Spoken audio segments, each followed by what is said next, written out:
Nous sommes là pour parler du coup d'un guide personnel que je fais à tout le monde concernant Stack Overflow.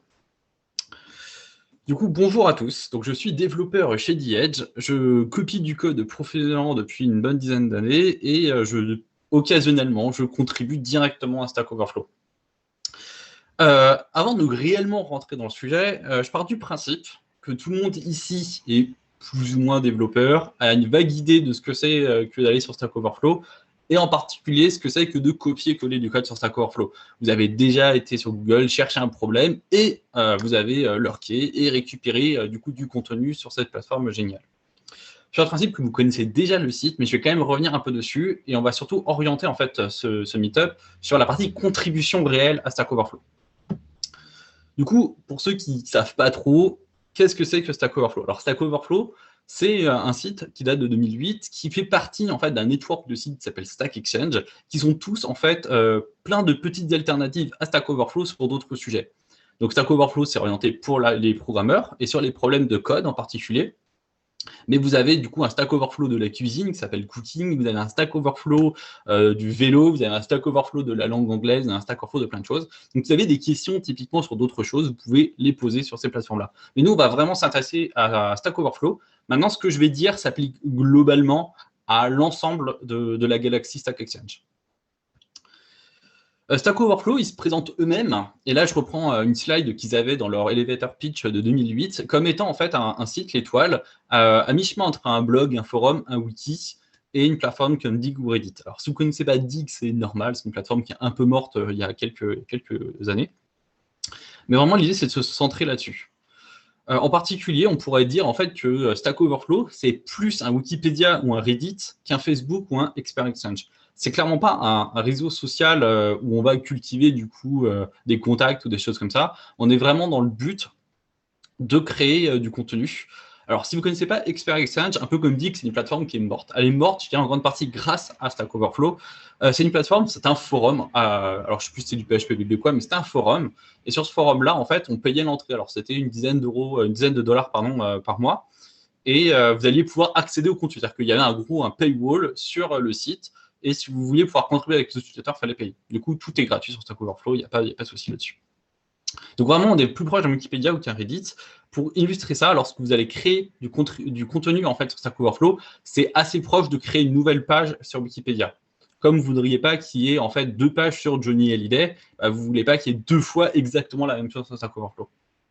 Mais on y reviendra. Du coup, Stack Overflow, c'est vraiment en fait une base de données de connaissances qu'on va établir à travers un système de questions et de réponses. Donc, les questions, ça permet de savoir qu'est-ce qui est pertinent ou non, et les réponses, ça permet d'avoir réellement le contenu qui va intéresser les autres personnes qui, comme vous, comme moi, vont arriver sur le site et vont vouloir récupérer du contenu pour résoudre leurs problèmes. Un point important, c'est Stack Overflow, c'est pas votre débugger personnel. Il n'est pas là pour faire vos devoirs, la communauté n'est pas là pour résoudre explicitement votre souci. Par contre, si votre souci peut intéresser d'autres personnes, parce qu'on part du principe que c'est quand même commun et qu'on fait tous globalement la même chose, on va vous aider à le résoudre. Donc, comme je disais, c'est vraiment le but de Stack Overflow, c'est un peu d'être le Wikipédia de la question-réponse de la programmation. Pour savoir en fait ce qui est important et quelles connaissances on va garder, Stack Overflow se base sur ses utilisateurs. Donc, je vous ai déjà dit qu'en gros, c'est les nouvelles questions, les nouvelles contributions en forme de questions qui vont être conservées et les réponses qui vont apporter le contenu qui va être lu. Mais un point important, c'est que tous les utilisateurs de Stack Overflow ne sont pas égaux entre eux. Contrairement à d'autres plateformes, Stack Overflow a un système en fait de ranking qui est limite plus proche au final d'un jeu vidéo. Et on va essayer de faire en sorte que votre réputation, votre impact de vos contributions va vous permettre de débloquer plus ou moins de privilèges. Tout le monde va commencer lorsque vous créez un compte à 1 de réputation, et plus vous allez monter, plus vous allez gagner des privilèges.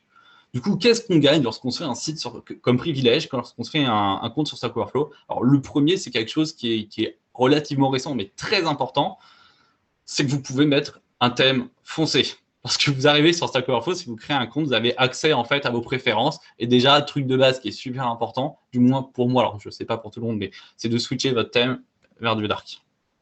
Ça, c'est le gros truc qu'il faut faire au premier échelon. Mais en vrai, on ne va pas parler de thème clair ou foncé, on va parler d'autres choses. Sur cette liste de réputation, donc là, j'ai mis à peu près ce qu'on peut avoir. Et là, je vais parler d'expérience que moi j'ai débloqué. Donc tout ce que vous voyez là, je l'ai débloqué. Donc du simple contributeur jusqu'au modérateur.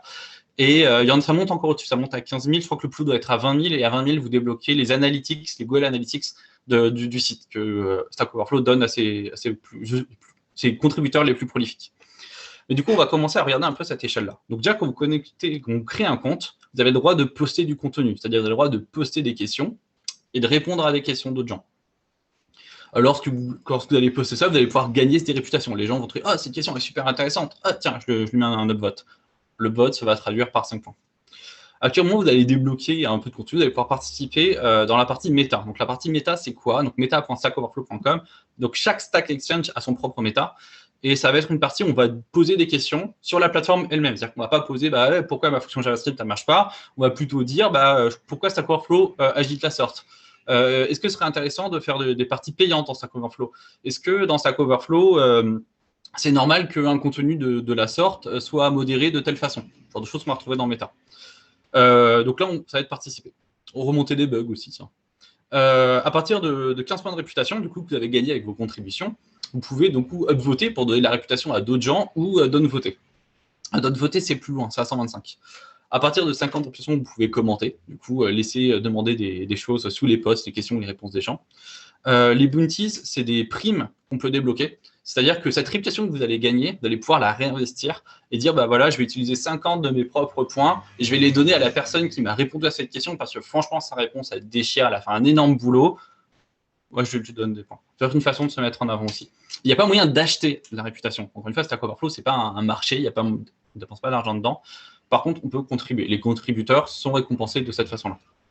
Donc 125, on peut donner vote. À partir de 200, on a moins de publicité. Donc, je ne vous dis pas de ne pas utiliser un uBlock Origin pour bloquer vos pubs, mais voilà, ça marche très bien. Si vous voulez, les pubs ne sont pas du tout invasives, donc si jamais vous voulez soutenir la plateforme, c'est une façon de le faire, sinon de payer leurs services, ils ont d'autres payants. Mais bon, bref, à partir de 200, Stack Overflow dit OK, ce utilisateur-là, il mérite de ne pas avoir les pubs les plus pérables. À partir de 500 points, vous avez accès à la review queue, et on va dire que 500 et au-dessus, je vais les regrouper. Vous commencez à avoir accès à du contenu de modération. C'est-à-dire que les questions que les autres gens vont poster, ou les réponses, de pouvoir les modérer. Dire, en fait, celle-ci, elle est vraiment pas terrible, elle est mal faite. Ou celle-ci, au contraire, elle est très bien, il faut la valider, elle doit être sauvée, cette question-là. La personne a vraiment fait un effort, elle ne doit pas se retrouver dans la review queue. Il y a plusieurs degrés de queue, il y a plusieurs niveaux de modération. Et ça va il y a vraiment du contenu divers et varié. Ce qu'il faut vraiment comprendre, c'est que c'est les utilisateurs du site qui vont modérer vos contenus, vos réponses et vos questions. Dire, OK, cette réponse-là, elle est viable, cette question-là, elle n'est pas viable. Quand je dis qu'elle n'est pas viable, c'est pas genre elle est fausse. Elle n'est pas suffisamment travaillée, genre elle n'est pas sourcée, par exemple, pour être préservée. Je ne vais pas trop m'étendre sur la modération de Stack Overflow. Si vous avez des questions plus particulières, vous pouvez très bien me les demander à la fin de la conférence. Mais là, tout de suite, on va se concentrer sur le premier échelon, sur vraiment la première étape de cette échelle, la création de postes. Parce que c'est le premier niveau de contribution à ce site. C'est là où vous allez pouvoir demander aux gens, mais voici ma question que je fais dans mon boulot, aidez-moi à résoudre ce problème de mon taf. Vraiment, c'est cette partie-là, on va se concentrer. Il va y avoir basiquement 2 étapes. On va faire une partie, on va parler questions, une partie, on va parler réponses. C'est un plan. Bref, du coup, il faut bien se rappeler que le site, ça propose des contributions. Ce n'est pas un forum. On n'est pas là pour discuter. Donc, pas besoin de prendre un utilisateur à part, lui poser des questions. Tout le site évite de faire ça. Il y a moyen d'avoir des chat rooms qui sont plus ou moins actives, mais le cœur de Stack Overflow, on ne veut pas de contenu. De même que sur Wikipédia, vous n'allez pas demander à un tel en particulier, sur la page de Nalidé, à l'utilisateur 128, au fait, est-ce que ça va toi? Non. C'est pas un forum. Normalement, tout est sur les contributions. Et les bonnes contributions, du coup, vont être votées par les gens et vont se retrouver aussi au top des queues de vote. Parce que lorsque vous arrivez depuis Google sur Stack Overflow, vous avez votre page, mais on peut se balader sur Stack Overflow et on part tag, on peut s'abonner et on va dire, voilà, moi je suis le tag C# et je vois ce que les gens font sur le tag C#. Si je trouve ça intéressant, je vais pouvoir contribuer, je vais pouvoir participer, je vais avoir envie de participer. Et plus votre question va être bien travaillée, plus elle va être upvotée, et plus il y a des chances qu'il y ait un grand nombre de personnes la voient. Ce système-là est très proche de celui de Reddit. Vous êtes familier avec Reddit, par exemple. Dernier point avant de plonger un peu plus en détail dans Stack Overflow, Take the Tour. il y a une page qui s'appelle donc https://stackoverflow.com/tour que je vais partager dès maintenant dans le chat. C'est basiquement un gros résumé de ce qu'on va voir là. C'est le premier point d'entrée qui est recommandé. D'ailleurs, ça s'appelait la /FAQ dans le passé. On va aller plus en détail que cette page-ci, mais je vous invite vraiment à consulter cette page-là lorsque vous avez envie de contribuer. Ça permet de se rafraîchir un petit peu la mémoire sur comment fonctionne ce site, qui a quand même pas mal de règles, alors que la majorité des plateformes n'en ont pas forcément autant. Dernier point, je ne vais pas trop m'étaler sur le fait d'être un humain, de se rappeler que les gens sont des humains aussi, d'être empathique, etc. Ce qui n'est pas toujours acquis. Mais je pars du principe qu'il n'y aura pas de contenu raciste dans vos questions, que vous n'allez pas faire trop de fautes d'orthographe, que vous allez parler anglais sur Stack Overflow.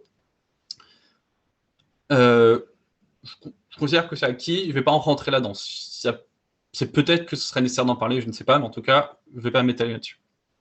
Du coup, on va pouvoir commencer. Du coup, comment on pose une question ?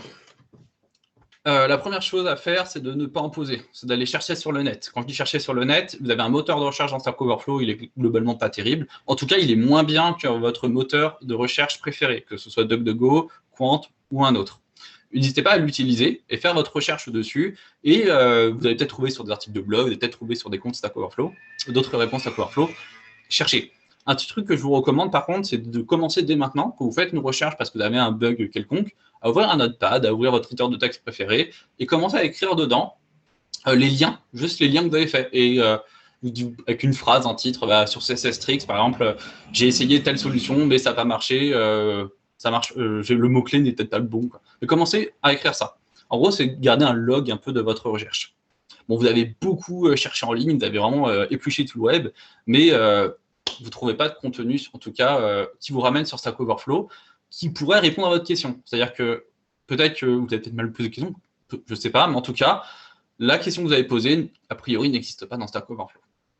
C'est rare, ça arrive. Si vous êtes sur des nouvelles technos, ça arrive encore plus, parce que la techno vient de commencer, donc encore une fois, il y a moins de contributeurs dessus.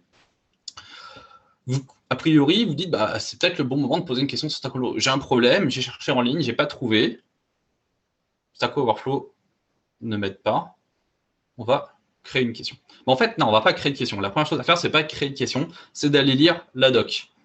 RTFM, du coup, c'est basiquement d'aller lire le manuel. Donc, avant de poser une question, n'hésitez pas à ouvrir, du coup, un autre lien qui, encore une fois, va être globalement résumé et étendu dans cette présentation-là. Mais je vous invite fortement à aller checker le How to Ask, qui est très bien fait, et qui va donner plus de détails. Alors, le How to Ask, c'est un peu la principale partie, mais il y a plein de sous-parties dans le How to Ask qui vous emmenent vers d'autres liens de méta, parfois, ou d'autres discussions, voire même sur des blogs externes Stack Overflow, qui peuvent vous donner des indices sur comment faire une superbe question. Mais en tout cas, je vais vous résumer ça, et je vais donner peut-être d'autres petites astuces que j'ai au cours de cette conférence-là. On devrait bien pré-mâcher le boulot. Ok, donc, vous avez cherché sur le net, vous n'avez pas trouvé de questions sur Stack Overflow. Vous avez lu la doc, vous vous sentez prêt, il faut cliquer sur le bouton Ask a question. On va vous présenter cette page-ci. Lorsque vous voulez poser une question publique, du coup, vous avez le titre pour votre question, vous avez le corps de votre question, et en dessous, vous avez des tags. Et à droite, vous allez avoir un menu déroulant, un petit accordéon, qui va vous envoyer vers d'autres liens de la doc. D'ailleurs, le More Helpful Links, le premier, c'est le How to Ask que j'ai partagé. C'est pas pour rien, il est vraiment très bien fait. Le Have a Non-Programming Question, c'est pour vous rappeler que si votre question ne concerne pas Stack Overflow, peut-être qu'il serait intéressant de la poster ailleurs. Par exemple, sur un autre site de Stack Exchange, peut-être que c'est une question, je ne sais pas, genre d'infrastructure. Peut-être que c'est une question qui va concerner, j'en sais rien moi, l'histoire des compilateurs. Ça passe à Stack Overflow. Il y a d'autres sites qui pourront vous aiguiller là-dessus. Une question d'Unix, unix.stackexchange.com est très bien pour répondre à vos problèmes de, je sais pas, genre avec apt-get, vous pouvez poster dessus. Du coup, bref, vous avez lu la doc, petit récap de la doc, vous êtes bon, vous commencez à écrire. Alors, le premier truc à faire, c'est de ne pas, en fait, écrire le titre. Vous allez d'abord commencer par les tags et par le corps. Les tags, c'est basiquement les mots-clés de votre question. Si votre question traite de PHP, vous mettez PHP. Si votre question traite du langage R, vous pouvez mettre R, de .NET, etc. Il y a plein de tags. À partir d'un certain niveau de privilège, d'ailleurs, vous pouvez même en créer. C'est pas un souci. Ensuite, passez au corps. Alors, pour le corps, vous pouvez très bien utiliser le What you see, what you get de Stack Overflow, qui marche très bien. Mais ce que je vous recommande, c'est plutôt d'ouvrir, en fait, encore une fois, votre éditeur de texte d'avant, celui de votre Lurkmore, et en fait, de formater ça au format Markdown. Vous allez écrire votre question dedans, prenez le temps, vous pouvez enregistrer, vous pouvez versionner, il n'y a pas de souci. Prenez le temps vraiment d'écrire et de détailler. Je reviendrai un peu après sur le corps et des petites astuces de choses à ne pas oublier ou à mettre. Ensuite, seulement, vous passez au titre. Pourquoi mettre le titre en dernier? Parce que vous savez déjà, en fait, dans quel environnement vous allez discuter, quels sont les tas qui sont liés, et vous avez suffisamment écrit votre corps de questions pour pouvoir la résumer plus facilement. C'est plus facile, en fait, de résumer quelque chose que vous avez déjà écrit, plutôt que de résumer quelque chose qui n'existe pas encore. Sans compter que des fois, juste le fait, en fait, d'écrire votre contenu dans votre éditeur de texte, ça va suffire à corriger votre problème. C'est un peu une sorte de debugging où de mettre à plat les choses, ça aide vachement à débugger en réalité. Bon, mettons, vous n'avez pas résolu votre problème encore, vous décidez de poster avec votre super titre. Quelques petits trucs à penser. Alors, je vous l'ai déjà dit, utilisez Markdown. En particulier, du coup, Stack Overflow implémente la norme Common Mark, qu'ils ont légèrement étendue, notamment pour les tableaux. Si vous faites un lien, vous le mettez en forme de lien, du code dans du code, les images assez graphiques, mettez-les sous forme d'images. Utilisez Markdown, abusez de Markdown. Il y a quelques balises HTML qui sont aussi autorisées. Mais si jamais vous ne vous sentez pas à l'aise avec Markdown, n'hésitez pas à aller lire en fait la spec Common Mark. C'est très rapide, c'est une page. On apprend plein de trucs. Et Markdown, c'est utilisé sur plein de sites. C'est très très bien. Markdown, c'est cool. Ok. Ensuite, le but, c'est que quand même de partager ce que vous voulez faire, c'est de partager les détails de votre but. Ça va reprendre un peu des éléments de votre titre probablement, ou plutôt votre titre va reprendre des éléments de ce que vous allez faire là. C'est dire, voilà, j'ai ceci, ça marche pas. J'essaye de faire ça, mais il y a un truc qui passe pas, je ne comprends pas. Là, la suite, ça va d'expliquer ce que vous avez essayé. C'est vraiment rappeler, j'ai essayé ceci, qui vient par exemple de tel site, j'ai essayé d'implémenter de telle sorte, voici la doc qui est liée. Je sais pas, j'ai un bug quelque part, il y a un truc qui marche pas. Mais voilà ce que j'ai essayé de faire. Là-dedans, vous pouvez aussi spécifier, par exemple, ce que vous auriez aimé trouver. Par exemple, je sais qu'en Python, il y a une fonction split qui existe. Je suis en C, ça n'existe pas. C'est quoi l'équivalent? N'hésitez pas, encore une fois, à utiliser toute votre expérience possible pour détailler ce que vous avez essayé. En gros, vous montrez que vous avez fait vos devoirs. C'est assez fréquent d'ailleurs que des questions, on les retrouve en review de modération, parce que en fait, c'est quelqu'un qui basiquement demande aux gens de faire leur devoir. C'est j'ai un souci, ça ne marche pas, aidez-moi. Ouais, mais qu'est-ce que tu as essayé? Parce que notre but, encore une fois, en tant que personne qui vont répondre à ta question, c'est de faire en sorte de t'aider toi, mais aussi d'aider tous les autres, et surtout que tu sois en mesure de t'aider toi-même dans le futur, pour que tu viennes nous aider à aider d'autres gens. Le but, c'est qu'on s'aide tous les uns les autres. Ok, un autre point qui est vachement important et que trop souvent je ne vois pas fait, c'est de mettre des test cases. Si vous pouvez, si c'est pertinent dans votre question, c'est de préciser, voilà en fait le résultat que j'obtiens, et voilà le résultat que j'aurais aimé avoir. Et des fois, c'est vachement plus clair pour nous qui allons vouloir répondre à cette question-là, de réaliser, en fait, là, le problème, c'est qu'ici, c'est nul. Et en fait, on aurait aimé d'avoir des zéros. Et on a un 2 qui a sauté, il y a un truc ici aussi. Bon, il y a quelque chose qui ne va pas. Là, j'en ai mis qu'un, n'hésitez pas à en mettre plein. Genre, comme vous écrivez, de la même façon que vous écriviez des test cases, écrivez votre question. Vous pouvez mettre 3, 4, 5, 6 test cases, il n'y a pas de souci. C'est vachement cool. Ensuite, un MRE. Du coup, MRE, qu'on appelait autrefois MCVE, il y a plusieurs appellations qui ont existé. C'est un truc assez vieux. Minimal Reproducible Example. Le but, du coup, c'est d'avoir un snippet de code qui va permettre de reproduire votre problème de façon la plus minimale possible. En gros, comment recréer le souci que vous aviez en un minimum de code possible. Trop souvent, on a des gens qui vont poster des pavés de code avec peut-être 10, 15, voire 200 lignes. On a des dumps parfois de code et nous dit je ne comprends pas, la console ne print pas la bonne valeur. Est-ce que tu peux me reproduire ça avec moins de lignes de code? Parce que je veux bien lire en fait 10, 15, 20 lignes si c'est vraiment pertinent, mais je ne vais pas te faire une review de code de 200. Il y a un dicton qui dit si jamais vous faites une review de 2 lignes de code, un développeur va vous trouver genre 20 erreurs, mais si vous lui mettez genre 50 lignes de code, il vous dira que ça a l'air pas mal. Si vous voulez un truc précis, vous-même, soyez-le. D'ailleurs, un truc qui est cool, c'est de mettre un lien vers un site qui permet d'exécuter votre code en ligne. Par exemple, Try It Online est très bien. Vous avez StackBlitz si vous faites du front, genre du Vue, du React, de l'Angular. Vous avez JS Fiddle, c'est du JavaScript pur. Vous avez JSBean qui est très bien aussi, qui est open source. .NET Fiddle est vachement cool si vous faites du .NET. Il y en a plein, il y en a vraiment plein. N'hésitez pas à trouver celui de votre plateforme de prédilection. Si vous n'en connaissez pas, n'hésitez pas à vous balader sur le tag de votre langage, typiquement le tag C# par exemple, et regardez un peu ce que le reste de la communauté utilise. Encore une fois, ça fait écho au lurk more. Regardez ce que font les autres et reproduisez. Très important du coup le MRE. Ensuite, votre message d'erreur. Un autre truc qui est important, c'est que si vous avez un message d'erreur qui sort de votre problème, mettez-le. On pourra le googler facilement, on pourra voir qu'est-ce que vous avez cherché en ligne avec votre message d'erreur. Petit détail, si votre OS, votre environnement de travail n'est pas en anglais, vous essayez d'avoir un message d'erreur dans une langue du coup obscure, genre le français, et traduisez-le. Alors, je ne connais pas du coup tout pour tous les langages, mais je sais que, par exemple... Attends, on va un peu trop loin. Et... C'est bon, c'est l'échec. Pour .NET, vous avez Finder.NET qui est vachement cool. Alors, mettons, je tape chemin.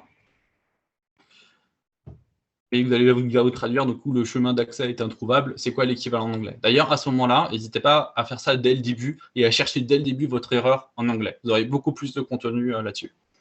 J'ai un truc que je n'ai pas dit tout à l'heure, c'est qu'il y a un Stack Overflow qui existe en espagnol et un qui n'existe en russe. Du coup, si ce sont des langues avec lesquelles vous êtes à l'aise, vous pouvez chercher du contenu dessus. Alors, à titre personnel, je ne suis pas très fan que ça split un peu les réponses en deux, en trois du coup, mais ça existe. Donc, si vous êtes plus à l'aise en espagnol ou en russe, vous pouvez très bien aller sur les versions du coup russes et espagnol de Stack Overflow. Il n'y a pas de version française, donc apprenez l'anglais. L'anglais, c'est cool. Ok. Oups. On va remettre ça.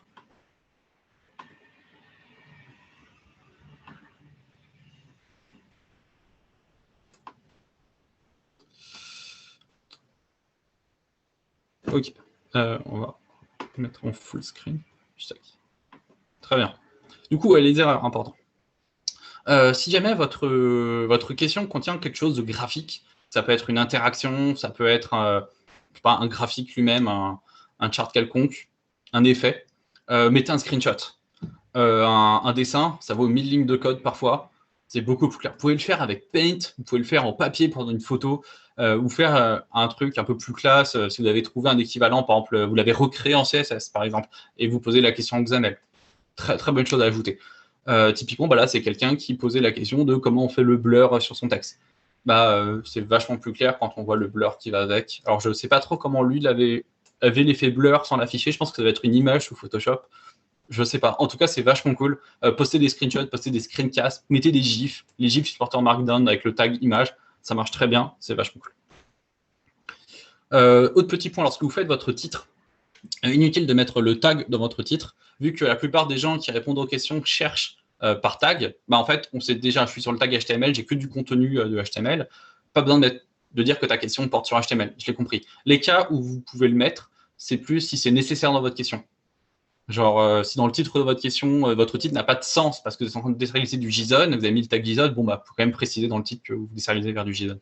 C'est assez arbitraire, il n'y a pas vraiment de règle là-dessus et on ne va pas vous causer de problème, personne ne va bloquer votre question pour ça. Il y a juste peut-être quelqu'un d'un peu pointilleux qui passera derrière, qui va éditer votre question et qui va supprimer le tag du titre. C'est plus une recommandation. On voit que vous avez un peu travaillé votre truc.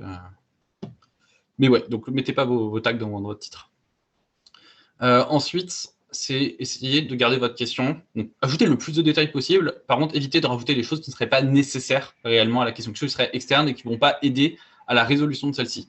Un exemple tout simple, si on supprime les hello, les bonjour, les thanks in advance, les happy Christmas, les merry Christmas, tout ça, ça n'a pas de sens parce que votre question elle va peut-être être lue en avril, elle va peut-être être lue 10 ans après. Et puis, comme on ne commence pas une page Wikipédia sur Nicolas Sarkozy en disant bonjour à tous, puis vous parlez de Sarkozy, non, vous parlez directement de qui est ce personnage-là. Donc, pareil sur Stack Overflow, on n'écrit pas ça. On sait que vous êtes très, très content qu'il y ait des gens qui vont vous aider. Et on est très content déjà que vous commencez à contribuer en posant une question qui va pouvoir aider plein de gens, mais pas besoin de nous spécifier, de nous dire merci. C'est pas mal vu, c'est juste que c'est pas utile, on va venir, on va vous le supprimer. Pas la question, on va au moins éditer et retirer le thank you. Ok, donc vous avez posé votre question, tout va bien. Maintenant, vous risquez d'avoir des commentaires. Donc des commentaires, ça va être des petits textes que les gens vont vous écrire sous votre question. Je vous invite très fortement à les lire, c'est souvent très intéressant, parfois pas trop, mais généralement ça l'est quand même vachement. Quand même des gens qui se sont dit, ah, cette question est pas mal, je vais pas juste la donner de voter, je vais pas juste la bannir. Je pense qu'avec une ou deux retouches, on a un truc qui est vraiment cool. Donc lisez les commentaires. Si vous devez répondre à des commentaires, sachez qu'il y a assez souvent, ça sert à rien d'y répondre. Lorsqu'on vous demande une précision, bah dites pas, oh regarde, ta précision ce serait ceci. Non, vous faites votre précision directement dans votre question. Vous éditez votre question, vous pouvez l'éditer à volonté, il n'y a pas de souci là-dessus, et vous rajoutez du coup la précision qui est demandée par tel utilisateur. Pas besoin de dire, hey, j'ai ajouté telle édition pour tel utilisateur. Non, vous la faites pour tout le monde, l'utilisateur ne l'a pas demandé pour lui, il la demande encore une fois pour la communauté. Donc n'hésitez pas à éditer encore et encore, corriger vos typos même après coup, s'il y en a une qui vous a échappé, ou si quelqu'un vous dit, est-ce que tu peux juste formater ton code, vous allez dessus, vous intentez et on n'en parle plus. Encore une fois, les commentaires, c'est pas là pour faire du chat. C'est un système pour améliorer la question afin qu'elle soit le plus potable possible pour tout le monde. Des fois, il y aura des petites précisions qui vont être ajoutées, ou des fois, il y a des gens qui vont vouloir même ajouter une petite alternative à votre question, ou dire hey, est-ce que ce serait pas genre un duplicat de telle autre question? Est-ce que tu as essayé de telle autre solution? N'hésitez pas à aller voir, et si jamais c'est pas pareil, ou l'autre question en tout cas vous a pas aidé, éditez votre question et précisez toujours dans votre question en quoi vous êtes différent. Vous ajoutez ça à la liste des liens que vous avez essayé, bah non, en fait, cette solution ne m'a pas aidé parce que dans mon cas, j'ai telle autre erreur lorsque je fais ça. Ou en fait, ça fait rien. Ou peut-être que mille autres choses. Mais précisez du coup en quoi vous êtes différent d'une autre. Sinon, on va juste vous claquer votre question en disant bah, c'est un duplicateur. Des fois, on est beau dire qu'on est différent, il y a quand même des utilisateurs qui se trompent et qui croient que vous êtes une copie, ça arrive. N'hésitez pas du coup à expliquer pourquoi, ou si vous avez assez de réputation, ouvrir dans Meta et dire bah, en fait, voilà, j'ai été banni, mais je pensais vraiment que j'étais différent. Quoi. Pourquoi on demande d'avoir au moins 5 points de réputation pour faire ça? Parce qu'il y a toujours des gens qui ne comprennent pas pourquoi en fait ce qu'ils ont fait c'est une copie. Et c'est juste qu'à force d'avoir tellement de gens qu'on retravaille et qu'on bloque parce qu'ils n'ont pas forcément lu, en fait, ils n'ont pas pris le tour, ils n'ont pas lu le how to ask, bah, on ne peut pas traiter tout ça. Quoi. Vie de modérateur. Du coup, dernière chose à faire lorsque vous avez posé une question, c'est que vous allez pouvoir upvoter du coup les réponses, les gens vont vous répondre, dire bah en fait cette réponse elle est vachement cool, celle-là par contre elle n'est pas du tout, elle est limite hors sujet cette réponse, ou pourquoi le mec en réponse il m'envoie vers un lien qui n'a rien à voir, ou une vidéo YouTube ou je ne sais. Upvoter ce qui vous semble pertinent, et pensez à valider aussi la réponse qui a validé votre question. C'est-à-dire que la checkmark, ce n'est pas la meilleure forcément réponse, c'est celle qui a résolu votre problème. D'ailleurs, c'est pour ça qu'une des questions parfois vont être un peu obsolètes. Parce que peut-être qu'il y a 10 ans, une question a résolu le problème, mais peut-être que 10 ans après, ça en va être une autre qui va être plus upvotée, parce qu'en réalité, c'est celle-ci qui aujourd'hui résout le même problème que le mec avait dans le passé. Parce que les compilateurs évoluent, les langages évoluent, les technos évoluent, ce sont des choses qui arrivent et c'est même plutôt bien. Mais du coup, voilà, ce que vous checkez avec le accepted, c'est la réponse qui répond à votre problème au moment où vous l'avez eu et qui vous a débloqué. Lorsque vous upvotez, vous gagnez de la réputation. Lorsque vous checkez, vous gagnez de la réputation. Vous en donnez, les autres personnes vont en gagner aussi. Vous créez de la valeur, du coup, c'est vachement cool. On va arriver sur la deuxième partie de cette présentation. Je vais m'arrêter 2 minutes. Il faut savoir qu'il y a un sondage qui montre que les gens ne boivent pas assez d'eau. Du coup, je vais boire de l'eau. Parce que sinon, je ne pense pas, je ne m'arrête pas. Du coup, cheers à vous. Buvez aussi. Non, en fait, je ne vais pas vous dire ce que vous devez faire.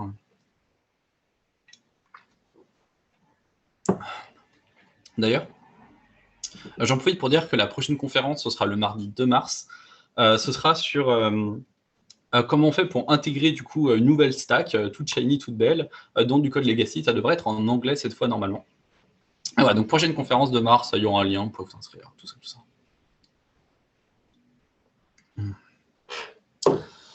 Ok, bon, on est bon sur le fait de poser des questions. On va s'attaquer maintenant au fait de répondre à ces questions-là. Du coup, comment on fait pour faire une réponse? Déjà, on va lire le manuel. Comme on a un auto-ask, on a un auto-answer qui est très bien fait, qui a plein de détails, et qui va vous expliquer ce que vous avez fait de mal dans votre réponse avant même de l'avoir fait. C'est vachement cool, allez lire la doc, c'est vachement bien. Ce qui s'applique pour votre technologie de prédilection, ça s'applique aussi pour Stack Overflow. Le manuel, c'est la vie, lisez la doc. Bon, on va dire que vous l'avez lu, vous êtes à jour, et que vous êtes prêt à poser des questions, des réponses, pardon. Des exemples de réponses qu'on va voir, c'est par exemple des gens qui vont répondre moi aussi j'ai besoin d'aide pour tel sujet. Alors si vous avez envie de répondre à ça, en fait c'est pas une réponse, vous êtes en train de poser une nouvelle question, créer une nouvelle question et refaites toute la logique de est-ce que c'est vraiment une nouvelle question que je veux poser. Est-ce que je contribue vraiment quelque chose en demandant cette question-là?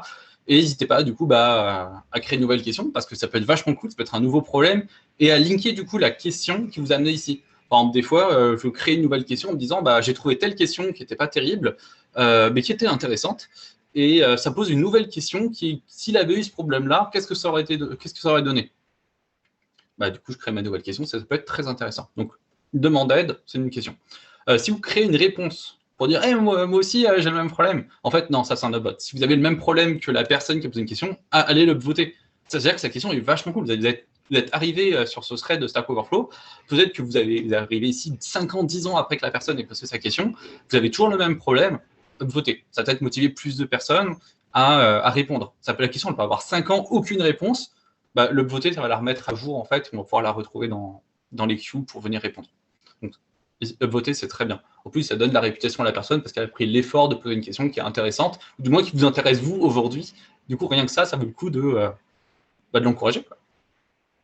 Duplicate of existing answer. Si vous allez poser une réponse, mais qu'en fait, il y a déjà quelqu'un qui a posé exactement la même réponse, genre 5 minutes, 10 minutes, 2 jours, 2 ans avant vous, ça sert à rien en fait de poser une nouvelle fois le même lien vers la même doc avec le même exemple de code. Juste upvoter lui en fait. Il a fait un super boulot, vous êtes en train d'écrire quasiment la même chose. S'il y a une toute petite différence, vous pouvez le mettre en commentaire. Si la différence commence à être vraiment grosse, peut-être créer une nouvelle question. Une nouvelle réponse, pardon. Il y a pas des gens qui vont aussi nous poster en réponse une question qui n'a rien à voir avec le sujet. Genre on est en train de parler de JavaScript, ils vont dire en fait voilà comment tu peux le faire en Python ou autre chose. C'est rarement utile. Alors, si c'est une question avec le tag algorithmie ou data structure, ou que la personne qui pose la question demande explicitement comment on résout dans tel langage, mais qu'il est langage agnostique et qu'il veut bien une réponse, je sais pas, en C, en C++, parce qu'il sait lire les deux langues, ou en Python, JavaScript, qui va le traduire de son côté en ADA, vous pouvez répondre dans d'autres langages. Mais d'une façon générale, essayez quand même de répondre dans le bon langage, et si vous avez une question qui n'a rien à voir aussi avec ça, juste créer une nouvelle question. Et enfin, les requests for clarifications, c'est pas des réponses. Si votre réponse contient, une réponse peut-être, c'est peut-être ça, mais est-ce que tu as voulu dire ça? Est-ce que tu es sûr que c'est pas ça? Pour risquer de répondre à côté, n'hésitez pas à commenter d'abord, donc à mettre un petit commentaire à la question pour dire je suis pas sûr d'avoir très bien compris ta question. Est-ce que tu veux vraiment utiliser cette librairie ou est-ce que tu as vraiment demandé à n'utiliser aucune librairie et que tu utilises le code de zéro? Vous demandez le commentaire et après vous pouvez très bien poser votre réponse si ça a clarifié ou ne pas répondre parce qu'en fait ça ne vous regarde pas, auquel cas quelqu'un d'autre le fera. C'est pas un souci. Et du coup, n'hésitez pas à rappeler si la personne ne le fait pas, de ne pas répondre en commentaire et d'éditer, sinon la réponse n'arrivera jamais. Ok. Du coup, qu'est-ce qu'on peut répondre? On peut répondre des réponses, déjà. Si jamais c'est une réponse différente d'une autre réponse, parce qu'il y a une autre façon de le faire, il n'y a pas de souci. Si c'est une alternative, c'est-à-dire que c'est globalement la même réponse que quelqu'un d'autre, mais suffisamment différente, parce que, je sais pas, vous avez utilisé une autre méthode qui est plus performante, vous avez utilisé un autre truc, vous avez utilisé une librairie qui est très populaire pour passer du JSON, n'hésitez pas à la mettre. C'est globalement la même réponse, mais si elle est suffisamment différente, vous la mettez. Au pire, ce sera supprimé, c'est pas grave. Update of an existing answer. Donc oui, il faut aussi mettre à jour. Mettons la réponse, il y a déjà une réponse qui existe, mais cette réponse a 10 ans. Peut-être qu'elle a une faille de sécurité parce qu'elle est obsolète. Peut-être que il y a 10 ans on faisait comme ça, mais aujourd'hui on faisait différent. C'est la même réponse. C'est juste pour une version plus à jour, par exemple du framework. Genre faire une réponse en .NET 2, vous en mettez une nouvelle en .NET Core ou autre. Allez-y, ça pourra clairement aider. Si jamais c'est trop différent, posez une nouvelle question, répondez dessus, trouvez une nouvelle réponse, ça existe aussi. Mais voilà, si mettre une version à jour, ça peut être intéressant. Vous pouvez très bien poser un commentaire pour préciser que cette réponse n'est pas à jour. Ce serait intéressant d'en avoir une autre. Enfin, comparaison of existing answer, c'est vous avez plusieurs réponses qui existent. Vous ne savez pas trop laquelle prendre en fait. Elles ont toutes plusieurs upvotes et tout. Vous décidez de faire un petit benchmark, par exemple, genre sur JSPerf par exemple, et de comparer plusieurs réponses entre elles et voir laquelle est la plus vite, laquelle a le moins d'allocation, tout ça. Ça, c'est super intéressant. N'hésitez pas à l'ajouter aussi en réponse, en disant, voilà, j'ai comparé la réponse de un tel dont le lien est ceci, la réponse de un tel dont le lien est cela. Et en fait, on voit que sur les deux, il y en a une des deux qui a 2 ordres de grandeur plus rapides que la première. Ça peut intéresser. Donc là, n'hésitez pas à poster ce genre de choses-là. C'est souvent apprécié, souvent voté et ça aide des gens. Alors, il y a 2 types de réponses qui sont pertinentes. Je dirais que ça, c'est les principales qu'on retrouve. Quelques petits points. En fait, tout ce que je vous ai dit pour les questions s'applique globalement pour les réponses. Alors, je ne vais pas rediscuter de tout, mais du coup, faites des MRE, mettez des screenshots si c'est pertinent. globalement, ça marche pas de la même façon, sauf que le ton est différent. On le dirait, comment on fait ça, ou comment on résout ceci, ou comment on résout cela. Bah, en fait, on vous dit, on résout de la telle sorte, on fait tel-ci, on fait cela. Si vous avez un doute, n'hésitez pas du coup à compléter et à répondre. Un autre petit point aussi que j'ai pas particulièrement mis en question, parce qu'on le voit plus rarement dans les questions que dans les réponses, faites vachement gaffe à l'obsolescence du coup de liens. Lorsque vous voulez linker une réponse, parce qu'en fait, une réponse à la question, c'est juste la doc qui est ici, ou c'est cet article de blog qui est là, on est tenté à mettre la réponse, tu vas la trouver ici. Alors, il y a plusieurs problèmes avec ça. Déjà, le lien peut permettre, peut-être que vous allez trouver une K104 5-6 ans après. Je rappelle que Stack Overflow est de 2008, et que c'est assez fréquent qu'il y ait des questions qui aient plus de 10 ans, qui sont encore d'actualité. Et du coup, la bonne façon de le faire, c'est de linker. Vous pouvez utiliser webarchive.org pour faire ça. Il y a des bots qui viennent éditer, qui ajoutent les liens sur les questions les plus consultées, mais n'hésitez pas à le faire vous-même depuis le début. Et surtout de faire un petit extract. Dire, en fait, dans tel blog, c'est telle partie qui est la plus intéressante. Dans tel PDF, tu te rends compte que c'est la page 3, donc voici un extrait, en fait, où je vais mettre en gras le moment qui va vraiment t'intéresser. Tout ça, c'est vraiment pertinent à mettre. Autre chose, Stack Overflow, comme Wikipédia, il y a un dump public qui peut être downloadé. Et il y a des gens qui consultent Stack Overflow local. Du coup, ils ont peut-être, pour X raisons, pas accès à Internet. Peut-être que, je sais pas, ils sont en voyage, ils sont dans un sous-marin, n'importe où. Ils n'ont pas accès à Internet. Du coup, le dump est vachement moins utile, en fait, si on leur dit, mais la réponse, en fait, elle est là-bas. Non, ça leur servira à rien. Donc, faites des extracts. C'est vrai pour les questions. C'est encore plus vrai dans les questions. C'est tellement vrai dans les questions qu'on a un filtre particulier, un flag particulier pour dire, en fait, cette réponse-là, elle est peut-être très bien, mais c'est juste un lien. Il y a des bots aussi, si à moins, je peux de 5 caractères, et dont une URL, on bloque par défaut. Ce qui est dommage, parce qu'il y a des fois peut-être des liens qui sont vraiment bons, qui sont vraiment très pertinents. Donc, faites l'effort d'aller un peu plus loin et de faire des extracts. Un XXD illustre ça vraiment bien. C'est quelqu'un qui va trouver en fait un thread du passé qui a la bonne question, qui a la bonne réponse, qui date de Mathusalem, et qui dit non mais en fait j'ai trouvé la réponse, tout va bien. Ah non, en fait ça c'est bloqué aussi sur Stack Overflow. Si quelqu'un poste ça, il va être modéré. Mettez derrière précisez ce que vous avez fait, et aidez-vous, aidez les autres, c'est vachement important. Mais voilà, globalement en fait les réponses, c'est les questions, c'est très très proche, c'est globalement la même chose. Le how to ask et le how to answer sont vraiment très proches, n'hésitez pas à les lire plus en détail. On arrive sur un peu une dernière partie où je vais mettre des petits bonus un peu plus globaux sur ces questions-réponses, et surtout qu'est-ce qu'on peut en faire un peu au quotidien. Le premier truc, c'est une contribution, en fait, ça s'améliore avec l'âge. Comme je vous dis, il y a des réponses à des questions qui sont très vieilles, qui ont plus de 10 ans, qui sont toujours d'actualité aujourd'hui. C'est peut-être une question que vous allez écrire qui va être éditée vraiment quasiment, peut-être, je sais pas, genre une fois par mois depuis 5 ans. Ça peut être super impactant. N'hésitez pas à y aller. Puis, une contribution aussi, peut-être que vous allez revenir plus tard, pas 2 ans, 3 ans dessus, parce que depuis, vous avez gagné en expérience, vous n'êtes pas devenu senior, et vous allez réaliser que votre réponse du passé, en fait, elle n'est pas terrible.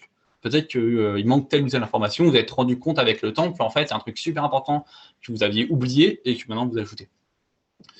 C'est un truc aussi qui va prendre conscience lorsque vous allez sur d'autres outils. Genre quand vous ouvrez une issue, par exemple, sur GitHub, ou vous faites un bug report avec vos collègues, vous allez pouvoir repenser en fait à vos contributions, réécrire et se donner en fait les normes de Stack Overflow. C'est des trucs qui s'appliquent partout en fait, qui s'appliquent sur GitHub, c'est très apprécié. Ou quand vous faites une review de code, par exemple, pour un collègue, mettez un MCVE, c'est tout con, mais ça peut vachement aider. Enfin, un truc aussi, c'est que des fois, vous allez repasser sur une même question, et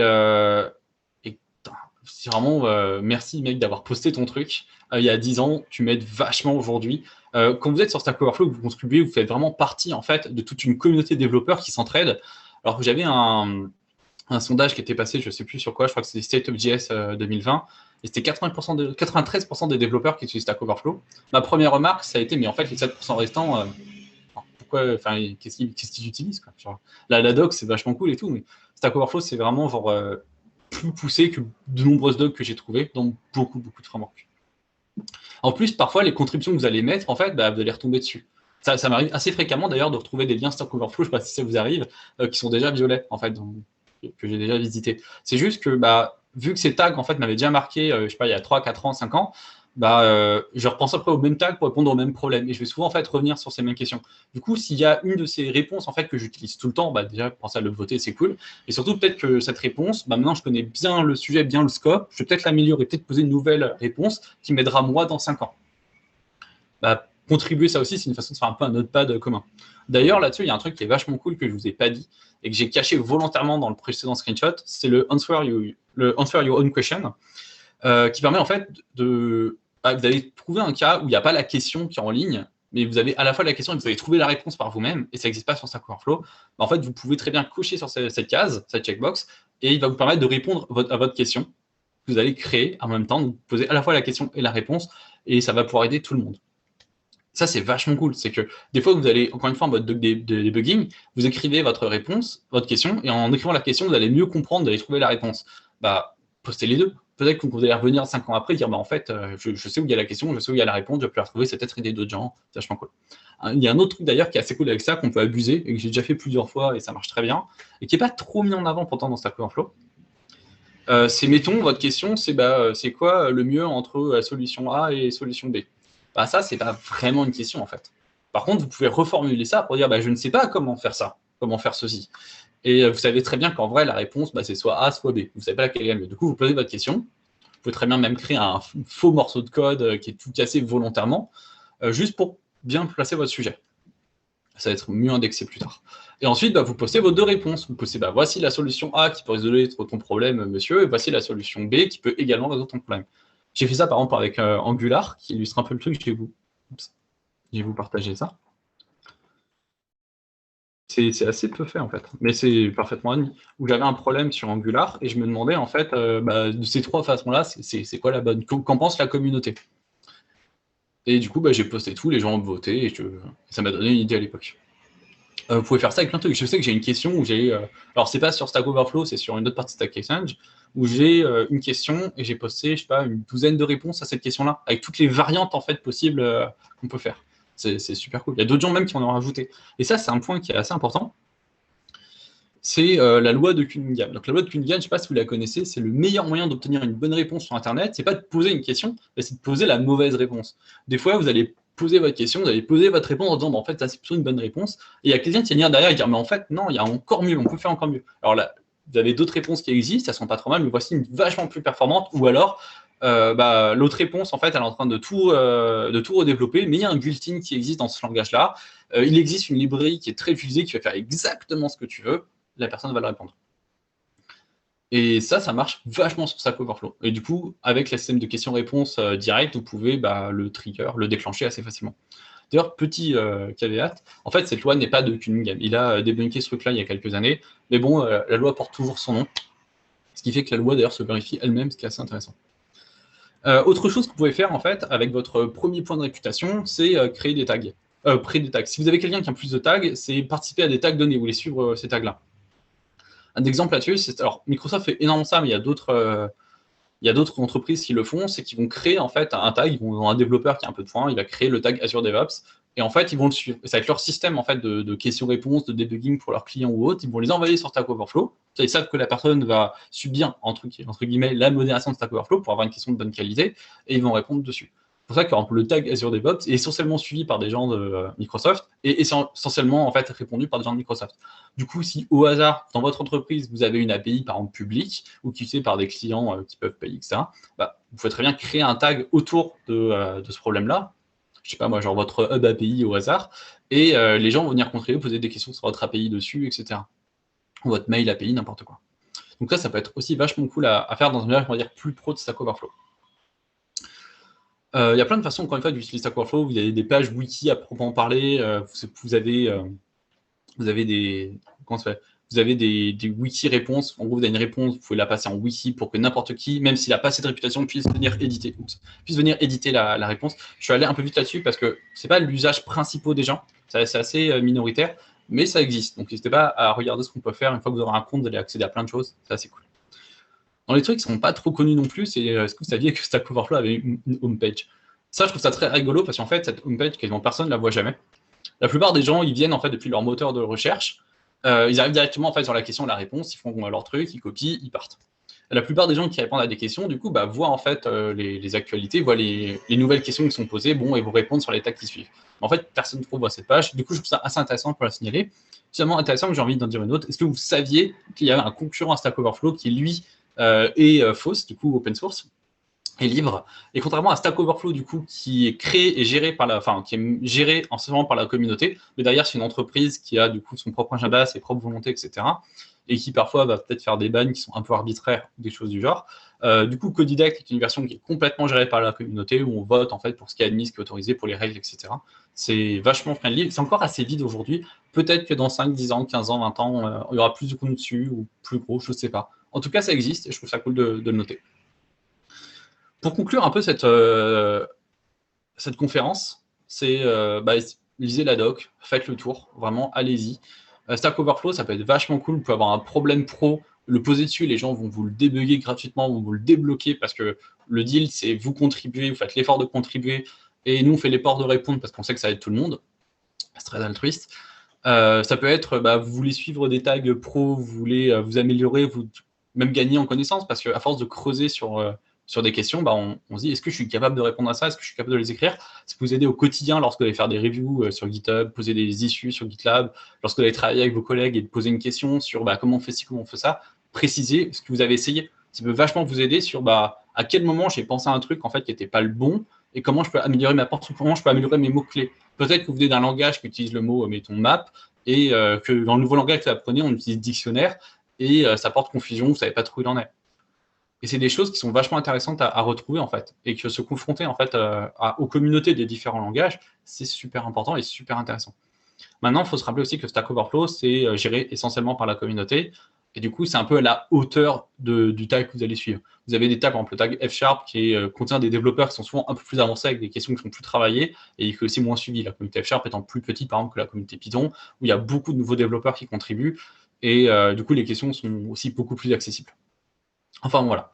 C'était le petit tour du premier niveau que vous pouvez faire quand vous avez 1 en réputation sur Stack Overflow. Donc, si vous voulez sortir de l'orquet et que vous voulez commencer à contribuer, je pense que ça fait un peu le tour. Et j'espère vous avoir convaincu à essayer ou à expérimenter un peu plus. Sinon, c'est pas grave. Peut-être que dans 2 ans, 3 ans, lorsque vous aurez une idée, vous pourrez au moins un peu mieux la poser. Ou si au moins ça peut vous aider à votre quotidien sur comment bien poser des questions, parce que ce que je dis là s'applique à peu près pour tout. Et des réponses, c'est cool. Voilà, donc merci à tous. C'était Aloïs de Goulo. Si vous avez des questions, je prends. N'oubliez pas, github.com, Drati, R, Stack Overflow, import en Python. Ouais, ça s'appelle cool, je vais montrer. Un autre lien comme ça que j'ai pas mis dans la conf, je suis en train de penser, c'est I don't vote because. C'est un autre repo aussi qui est assez cool, que je vais vous montrer rapidement. Ah oui, d'accord, mais non, je vois ce que c'est. Il y en a un comme ça qui est rigolo aussi. Donc là, c'est pour importer arbitrairement du code de Stack Overflow. Il y en a un qui est cool, c'est un système de debugging qui utilise l'API de Stack Overflow, c'est un try-catch, et dans le catch, il va chercher en fait la question directement sur Stack Overflow, il va évaluer la réponse à la volée. Enfin, on ne fait pas ça dans la vraie vie. Mais un qui est cool, c'est I don't vote because.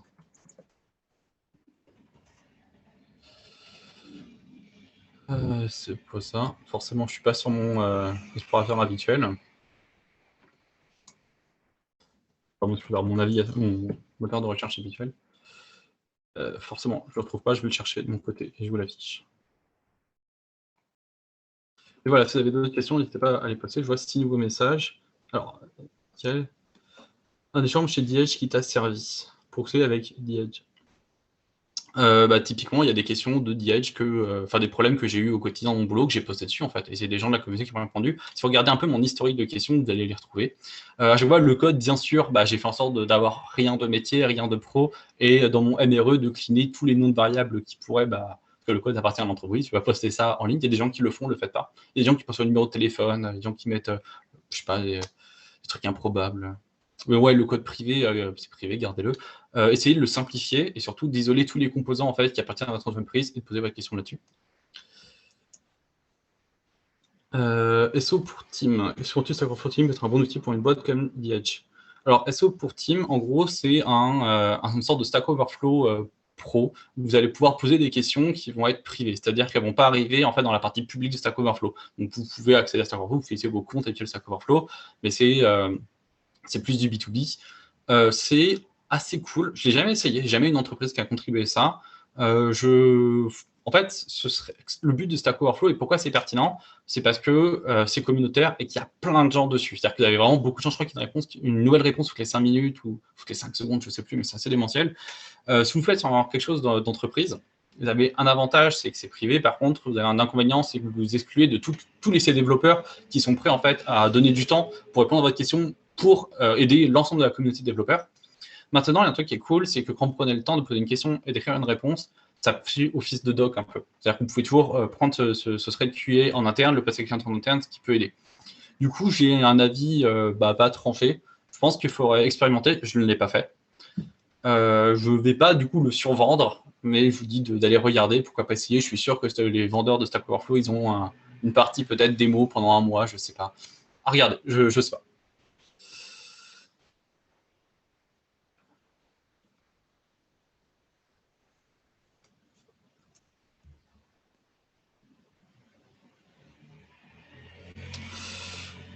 Okay.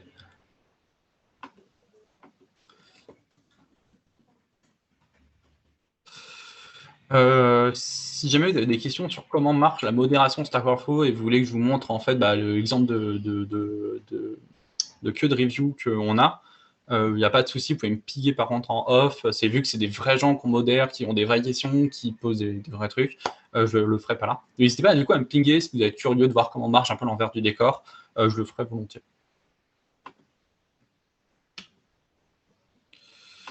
Un truc que je voulais du coup vous montrer, c'était I don't vote because. C'est un site du coup qui référence les principaux les raisons pour lesquelles on a downvoté un post.